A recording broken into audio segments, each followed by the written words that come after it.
Hello student, twelfth class का reproduction in organism का next topic start करने जा रहे हैं, गैमेट्स ट्रांसफ़र। इससे पहले जो टॉपिक हमने देखा था वो क्या था, गैमेटोजेनेसिस, जिसमें गैमेट्स की फॉर्मेशन हो रही थी।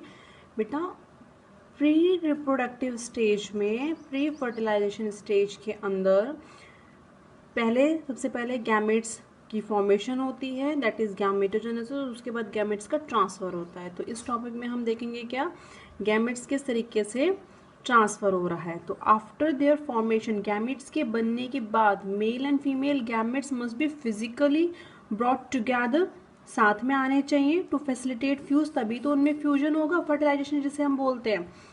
जब तक दोनों गैमेट्स आपस में फ्यूज नहीं होंगे, फर्टिलाइजेशन कैसे होगा, नहीं हो पाएगा। ठीक है, तो मेजोरिटी ऑफ ऑर्गेनिज्म, ज़्यादातर ऑर्गेनिजम्स में क्या होता है कि जो मेल गैमेट होता है वो मोटाइल होता है, means they have ability to move. और फीमेल गैमेट्स जो होता है वो कैसा होता है, स्टेशनरी होता है, वो एक ही जगह पे फिक्स्ड होता है। लेकिन कुछ एक्सेप्शनल्स भी होते हैं, जैसे कि फंगी और एल्गी, ठीक है, जिसके अंदर both type of gametes are motile, जिसमें दोनों ही टाइप्स ऑफ गैमेट्स कैसे हैं, उनके पास क्षमता है मूव करने की।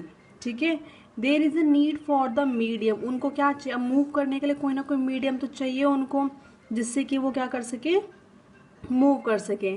Several simple plants like algae, bryophyta, pteridophyta, जिनको क्या, कौन सा मीडियम चाहिए, लिक्विड मीडियम, वाटर मीडियम चाहिए, जिससे कि गैमेट्स जो हैं वो ट्रांसफर हो सके।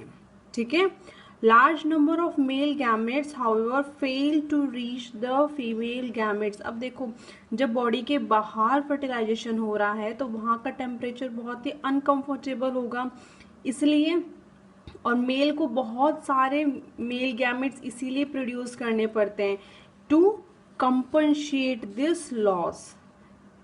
एक मेल ऑर्गेनिज्म है, उसने बहुत सारे मेल गैमेट्स प्रोड्यूस करने पड़ते हैं, क्योंकि उसको आउटसाइड प्रोड्यूस करना है, बॉडी के आउटसाइड प्रोड्यूस कर रहा है, और वहाँ का टेम्परेचर, ह्यूमिडिटी, मीडियम, सब कुछ उसके फेवर में नहीं हो सकता।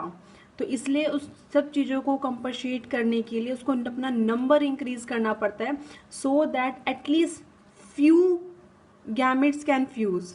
ठीक है, कि number of male gametes produced in several thousands times the number of female gametes produced, जितने female gametes produce होते हैं उससे कई 1000 times में male gametes जो है वो produce होते हैं।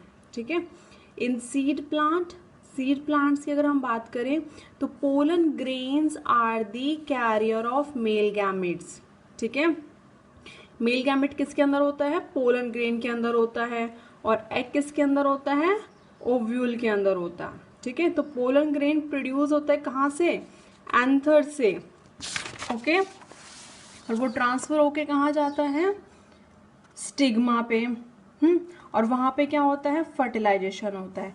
इन बाइसेक्सुअल, जो बाइसेक्सुअल फ्लावर्स होते हैं जिनके अंदर, अब बाइसेक्सुअल तो तुम्हें पता है कि एक ही फ्लावर के अंदर mail and female reproductive organ होगा, तो उनके अंदर क्या होता है, सेल्फ फर्टिलाइजेशन होता है। ठीक है, जैसे कि पी, तो अभी एक ही प्लांट के अंदर फर्टिलाइजेशन हो रहा है, तो बहुत इजी है, रिलेटिवली कैसा है, इजी है, वहीं से एंथर है, वहीं पे स्टिग्मा है, और दोनों का लोकेशन कैसा है, very close to each other है, इजीली जो है पोलन ग्रेन ट्रांसफर हो जाएगा स्टिग्मा पे शेड करके ऑनली। तो ये बहुत इजी प्रोसेस होता है।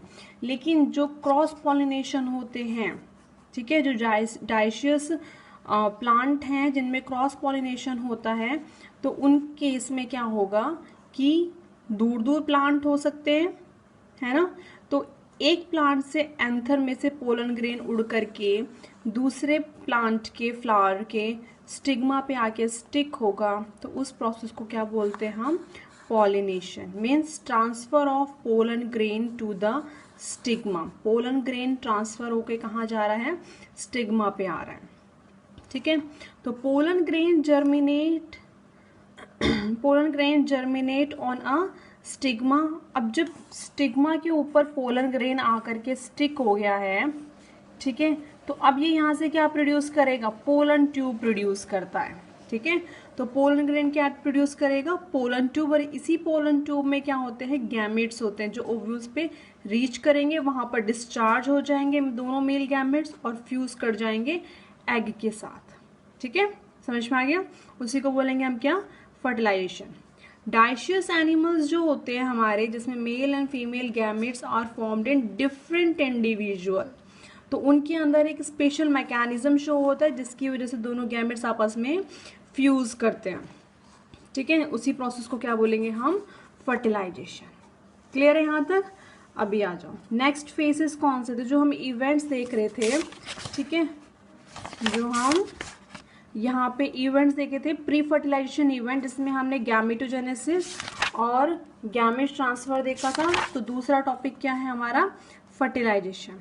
फर्टिलाइजेशन के अंदर बेटा वो कई बार डिस्कस कर चुके हैं हम कि दोनों गैमेट्स जो हैं, mail and female gametes, should be physically in contact and fuse together, और उसी प्रोसेस को क्या बोलते हैं हम, सिनगैमी या फिर fertilization, which result in the formation of, उससे क्या बनता है, जाइगोट बनता है।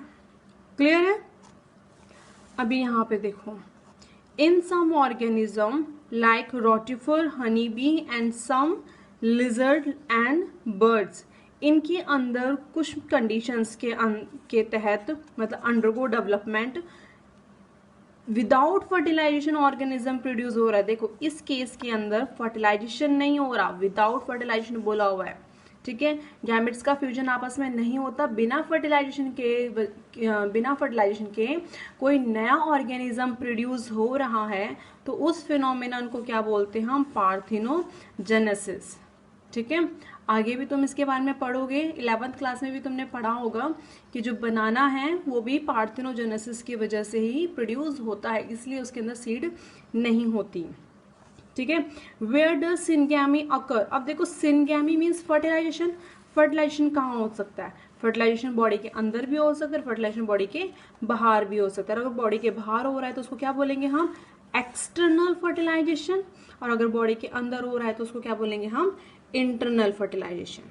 ठीक है, एक्सटर्नल फर्टिलाइजेशन के केस में क्या होगा, दोनों मेल एंड फीमेल गैमेट्स जो होंगे वो बॉडी के बाहर एग या ओवम या फिर मेल गैमेट रिलीज कर देंगे, और वहीं से वो क्या करेगा, ट्रैवल होकर के with the help of some medium travel होकर के फ्यूज करेगा।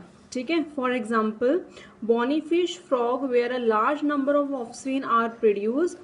ठीक है, इस केसेस में क्या हो रहा है, जैसे कि बॉनी फिश या फ्रॉग में लार्ज नंबर ऑफ स्पीशीज जो है वो प्रोड्यूस होती हैं। क्यों, क्योंकि ये लार्ज नंबर में अपने गैमेट्स को रिलीज करते हैं। ठीक है, organism exhibit external fertilization, show greater synchrony between the sexes and release a large number of gamete into the surrounding medium like water.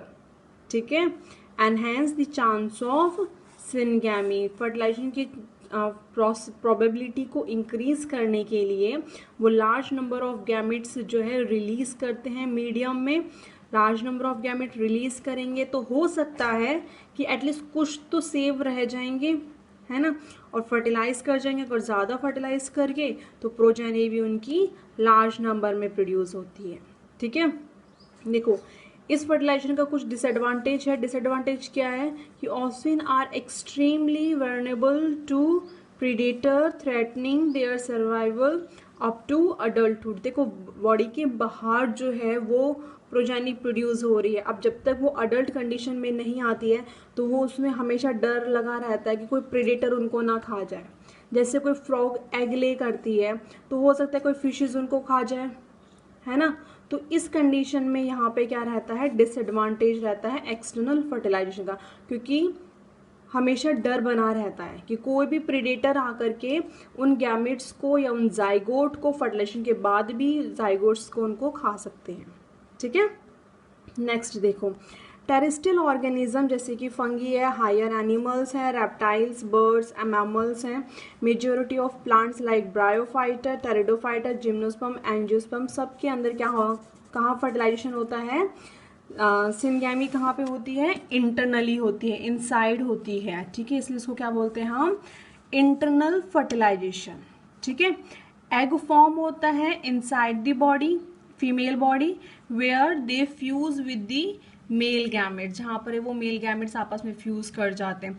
इस केस के अंदर मेनली जो मेल गैमेट होता है वो मोटाइल होता है और वो रीच करता है टू द एग और वहाँ पे वो फर्टिलाइज होता है।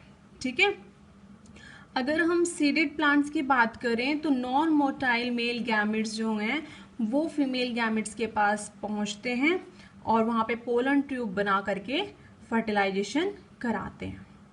ठीक है, यहाँ तक तुम्हें समझ में आ गया होगा। अगर नहीं समझ में आ रहा तो वीडियो को दोबारा से देख सकते हैं आप। और आगे भी जो चैप्टर हैं, चैप्टर 2, 3, 4, उनमें हम इसको डिटेल में पढ़ेंगे with the help of diagram.